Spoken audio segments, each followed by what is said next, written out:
if you're watching this video, your Craftsman T3200 probably has the same problem that this one had. Number one, the blade belt would pop off, and number two, sometimes the blades wouldn't even turn at all, even when the PTO switch was pulled out. And turns out the problem was the blade belt here. The original one was much too long, and this idler right here would move way back to the right or toward the back of the machine, and this belt here was actually rubbing on the belt in that idler, and the belt was also rubbing on that spring.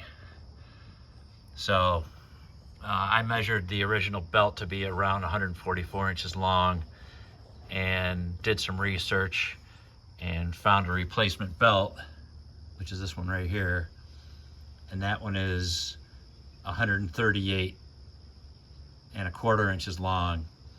And here's the information for it. So put that shorter belt on at 6779 BR Blade Runner belt, and it's working fine now. So hopefully if you got the same problem, this will help you out. Thanks for watching.